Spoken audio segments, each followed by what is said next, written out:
Hello and welcome to Joyful Living Podcast. I am your host, Kimberly Dixon. The purpose of the Joyful Living Podcast is to share stories of hope, inspiration, triumph, and ultimately joy. If you're watching the podcast today on YouTube, be sure to look below and click the subscribe button so that you can get notified whenever we come out with a new episode. If you're listening to the podcast on Anchor FM, be sure to download the app as well as click the support button. Your support allows us to continue to share these stories every month, and you can support us every month for less than a cup of coffee. So make sure that you hit the support button if you're listening on Anchor FM. Today, we are sharing another story of triumph and joy. Today, my guest is Veronica Morgan. Hi. Hi. How you doing? I am doing wonderful. Veronica, tell us a little bit about yourself. Well, it's my journey is mostly dealing with cancer, and I am a two-time cancer survivor. And going through every cancer journey is different for every woman or individual that have been told that they have had cancer. And with me, began in 2007. When I was first told that I had stage 3 breast cancer on the left side. And then it later returned in 2018 when I thought that I had overcome it. And it returned in 2018, but I am a survivor. I'm Victorious Veronica. So Victorious Veronica, yes. I like that. Yes. And you look great. You have a glow about yourself. So just hearing that briefly, I would never think that you had cancer before. Well, most people say that when they say, I don't look like what I've been through. Amen. And so I attribute that to the fact that I love God. Yes. And no matter what you go through, that you keep that a song in your heart and that joy and peace and knowing that I am faith-based. Yes. I'm a Christian, and that really helped me out a lot. Okay. To overcome my journey with joy. So you've gone through this experience twice now. Take us back to the day that you've got that first diagnosis and the doctor says you have breast cancer. What were your first thoughts? Well, being a registered nurse already, and I had bloody discharge from my left breast. And after going for that biopsy in December of 2006, and I could look at the faces of the doctors because our medical had inclined, and their faces were downcast. And I told my family, during the holiday, they said, we're not going to say anything. We'll just send everything back to pathology. But in my spirit, God had already told me that I had breast cancer. And so on January the 3rd, 2007, after the holidays, I tried to stay upbeat for my family. But in my spirit, I knew. And so when I received that I had breast cancer, Mrs. Morgan, you have breast cancer. And my sister was with me, bless her heart. She's gone on now, rest in peace. But she started crying, and I started consoling her. Wow. It's going to be all right. I'm going to be okay. And giving me that strength to know this was the first time that our family had gone through cancer. And with a sibling, my father died of liver cancer when we were kids. But no one else that we knew in our family had cancer. So we were very, very distraught at first. But then my mom used to sing to me every day she came to visit, it's going to be all right. That's the way God planned it, so hold on. Ooh. So it just kept me going through. And I know that he took me through that so that I can help someone else. That's the very same thing that I've always said about my journey. It's like, it's not about me. I know that everything that I've gone through with chronic pain in my knees and that type of chronic pain, it's just to help somebody else along their journey. Exactly. And one of the things that you mentioned at the very beginning, that everybody's cancer journey is different. That was one of the things that I've always told people that my journey taught, was to stop telling people I understand things that I don't have the frame of reference to understand. Because although I may have been in pain, I never had children, so I don't know what the pain of childbirth is like. Exactly. And I've never had cancer, so I don't know what that pain is like either. Exactly. But I can empathize and sympathize with you, but I don't understand it because I can't. You don't understand it, and just like there, you know, as you know, 1 in 8 women are diagnosed daily with breast cancer, Mm-hmm. and you have, you know, over 40,000 that's, you know, maybe survive for a year, but may die per year. Uh-huh. But a total of 200,000 women may be diagnosed within a year. Wow. And then those are staggering statistics. They are, and it's mostly prominent among the Black community, Mm-hmm. because we see, I really go with early prevention and detection. But with the Black women, we put off doing mammograms, and we delay that. And then when we think we have something, we wait. Yeah. And so our diagnosis and prognosis are a little grim, but it has improved over the years with organizations going out, making breast cancer awareness among our community, and giving free mammograms in the community. So that's what I work with a group with that. But getting back to my journey, you know, was when I was diagnosed, I was a single parent. I had a daughter in college, a son in high school, and my thing was, how am I going to make it, you know, with being a single parent? And I knew that I had to be out of work with chemo. My treatment, they wanted to do, you know, radiation, and then chemo, Mm-hmm. and then also what they say, preventive type medication. And I decided, I had a girlfriend that had breast cancer, and I saw how the radiation had burned her so, how the pain that she had. So I decided to just go ahead and not do a lumpectomy, but do a mastectomy. Yes. And then they found out that they removed 11 lymph nodes, so they found out that 3 of those lymph nodes were negative, which kind of put you in a category of stage 3 breast cancer. So I decided to go with 6 months of chemotherapy. Wow, that's a long time. It is, and what you experience as a woman, you lose a part of yourself, because breasts are known to be self-image of women. Yes, that was going to be one of my questions, because it's one thing to get that medical diagnosis, Mm-hmm. and that's, you know, you can understand that intellectually, but for women, our physique is so much a part of our identity. How did that affect you? Oh yes, it affected me greatly. I can't, you know, a lot of people say I was okay, but with me, even after the surgery, I bathed in the dark.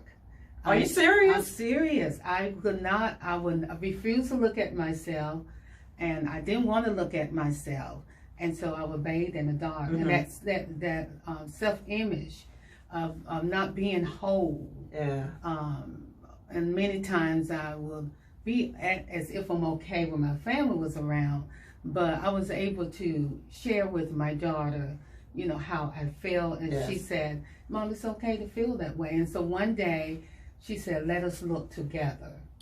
Oh, how beautiful is and that? And so we looked together, and I was okay. Mm-hmm. And then the other part is losing your hair. Yeah. And so I began to see every day I was losing a strain of hair, you know, and then finally I told my goddaughter, well, just what's left, just go ahead and just cut it off. Mm-hmm.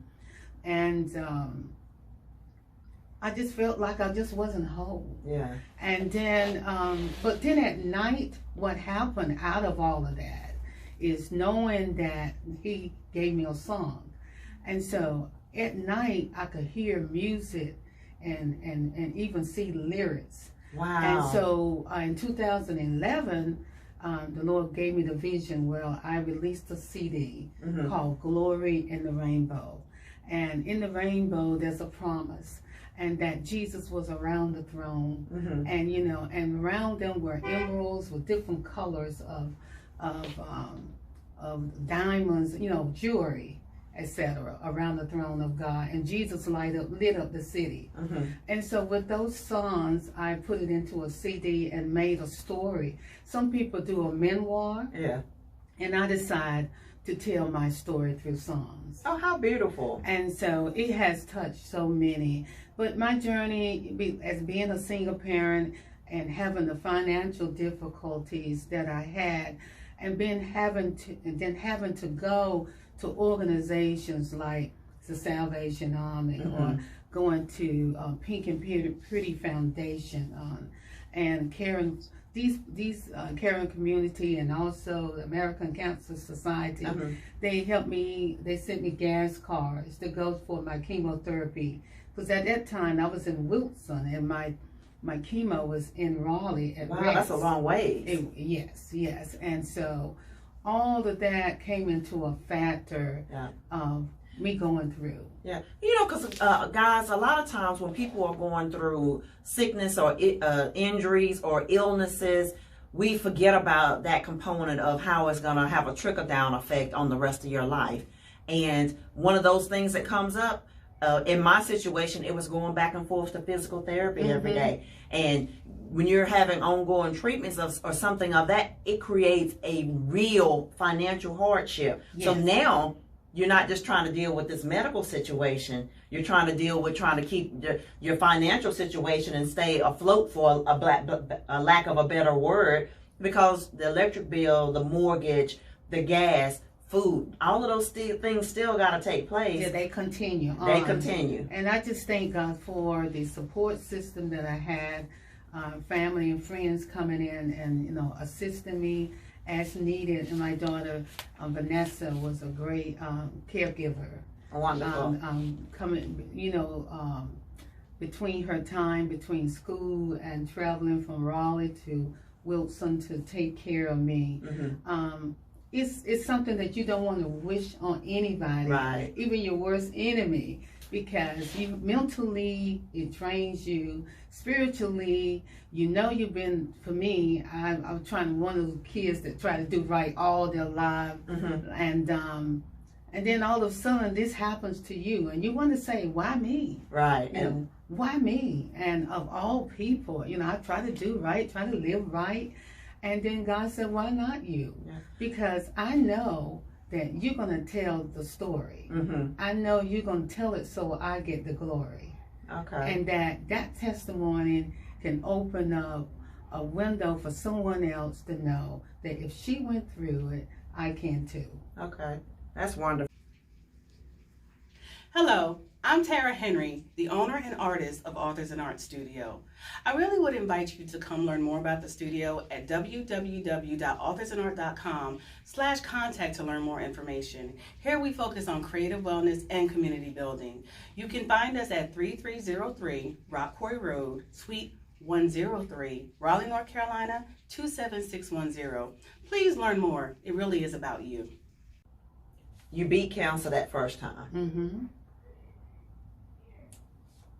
You were in remission, or let me ask you, because I don't know. I've never had cancer. When you have breast cancer, do they consider you cured, or do they say that it went into remission? Most of the time they say remission. Okay. Most doctors really hate to say, well, they don't like to use the word cure. Yeah. Because they know that it may reoccur. Right. And so, you know, I am going around singing, I'm healed, delivered, set free. I'm going to different churches, the Black community, talking about breast cancer, teaching them how to do, you know, self breast examinations, etc. And then just when I'm feeling comfortable, I'm like, okay, I think I'll try to do an organization where I can talk about health and prevention, etc. And then the same symptoms that happened with the first breast left side, was happening to the right. I was began to see discharge, and this time it was clear. And I went 6 months before my diagnosis, got another biopsy. They said it was negative, papillomas, but they weren't really cancers. Right. And so had you been doing breast examinations throughout the years? Exactly. Okay. And I tell people, slow down to take care of you. Because as being a single parent, I didn't really take care of me. I mean, I was, going to church, going to work, doing so many things. And I really didn't do self-breast examinations. Okay. And I was taking the mammograms, but then within a 2-year period, I got so busy that I didn't even do my mammograms within 2 years in a row. Wow.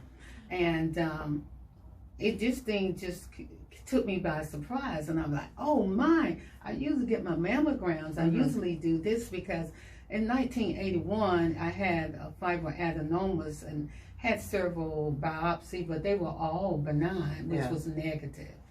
But then the second time around, I went to the doctor and I said, these are the symptoms, and they said, well, we'll just watch it for 6 months.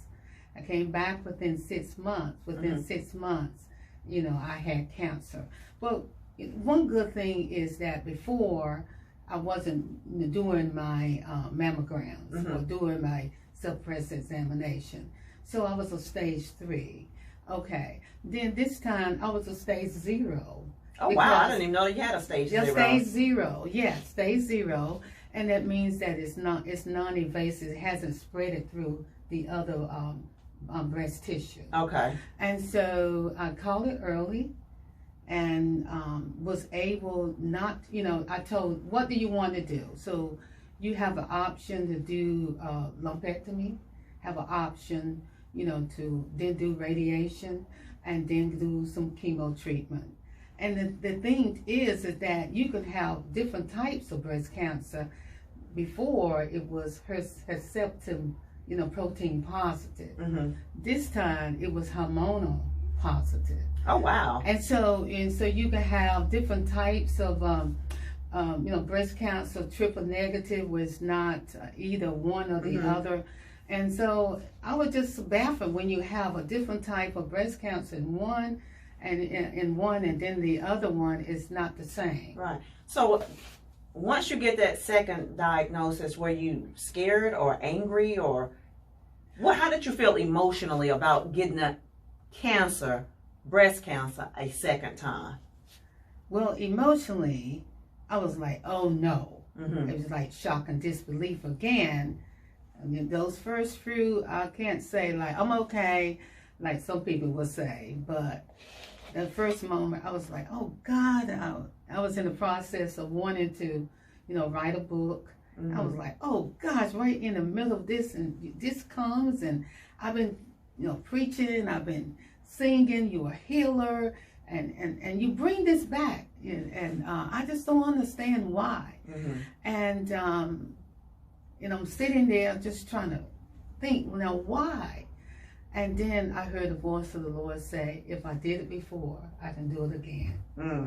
And then that kind of took me back to, okay, I know He can. Yeah. And I know it may not look good, may not feel good, but it's all for my good. Yeah. And it's not only for me, but it's for His glory. For me to continue, then I'm going to keep the faith. I'm going to love God no matter what. Amen. And so I decided just go along the journey. So throughout, was there a difference in how your faith played a role versus the first time versus the second time? Did it grow for the second time, or how did yes, tremendously. Because I think at first I had a faith the size of a mustard seed, and I saw it grow. Yeah. And I knew that my faith was bigger than a mustard seed the second time around. And so I kept saying, I'm going to fight this thing. I'm going to be an overcomer. And so I decided, talking with the oncologist, and they'll go ahead and just remove the other breast. Right. And so then I was breastless. Mm-hmm. And so you went through the self-image the second time wasn't as hard on me. Okay. Because I had been through that experience before. But I would joke about it and say, I'm bare chest like a man. And that was like, my family would say, oh, no, don't say that. You're still beautiful. You're beautiful. But I wanted something, and I decided to go ahead and have breast reconstruction. Okay. Mm-hmm. So when you do breast reconstruction, do they use implants or they use fatty tissue? How does that work? Yes. With me, I did a D-flap where they took the abdominal fat and then take that graft and put a donor site up in this area. Okay. And they form a breast mound. Okay, that's awesome. And so it's in November 2018, I had that done. And so it actually really hasn't been that long. It hasn't. And you just had a 1-year anniversary. Exactly. I did. Well, happy anniversary. Well, thank you so much. And it's just been a blessing. It was a 12-hour surgery. Wow. And I came out, at my age, I don't mind sharing it, when I had the surgery, I was 63. And so, 62 at that particular time. And I came out, normally you go to intensive care, stay a few days. I didn't even go to intensive care. Wow, you were doing that well. I was doing that well. And my mother said I came out talking, I was giddy. She was like, well, let us pray, because we don't know. Like something is wrong. That's right. But, yes, and so I've done well. And I tease everyone about my new babies and how I feel whole again. Yeah. I think through all of those situations, when you're going through a health crisis, that it's important that we maintain our sense of humor. Know that, we have faith in God, but still be able to laugh at ourselves, laugh at the world, and not be so serious that we lose our joy in the middle. Exactly. You have to have a sense of humor. And I tease, I laugh about myself, and what I decided to do in that period, in 2016, I was 80 pounds overweight. Oh, wow. And so I decided to lose weight because one of the factors, contributing factors, is being obese. And with cancer cells, they love fat. And so I decided to lose weight, went to the gym, went to the pool twice a week, and so I lost a total of 80 pounds. And so you look fantastic. Well, thank you so much. And I try now. I think about healthy eating, a healthier lifestyle to overcome it. And like I said, your trial and your journey may be different, but at the end, we come out an overcomer. Yes, we do. And that's something that I believe in fervently, that regardless of how the situation turns out, that we are an overcomer regardless. Yes. And sometimes it doesn't look the way we think or the way we expect it or even want it to look, but God's going to use everything for his glory. Exactly. And then one of the things that this illness, I didn't know that I had dealt with, domestic violence, been a victim of that. I kind of put it behind me. And the second time around, I decided to share that story. I would just bury that. I didn't want to talk about it.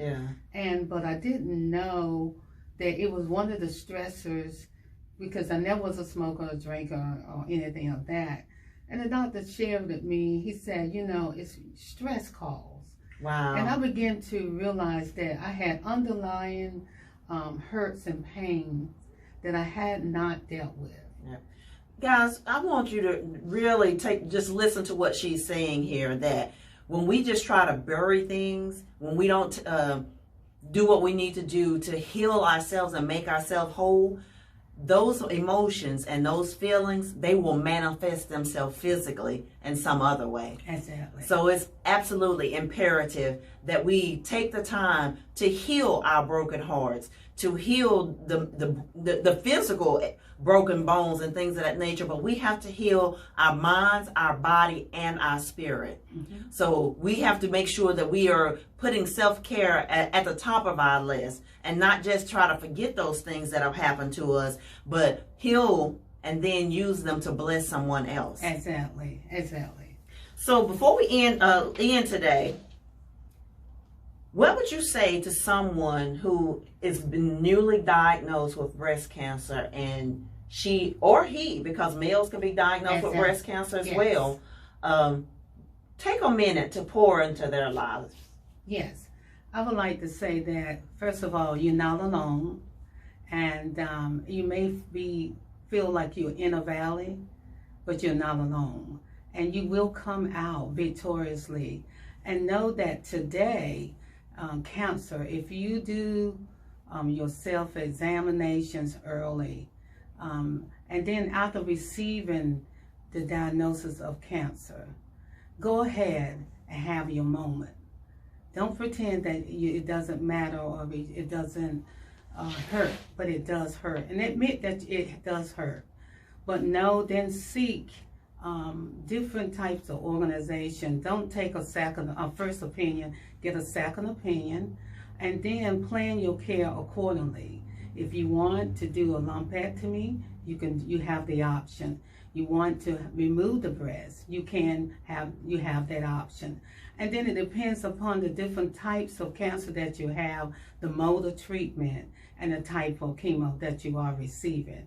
But main thing is to remain firm and keep a positive mind that you will overcome. I don't care how bad you feel. You may get up some morning, have nausea and vomiting, but that too is going to pass. You're going to look around, and you're going to look at your support system, and God will send you people in your life that will help you in every area. The holistic man, biopsychosocial and spiritual, will be taken care of, and you will come out victoriously.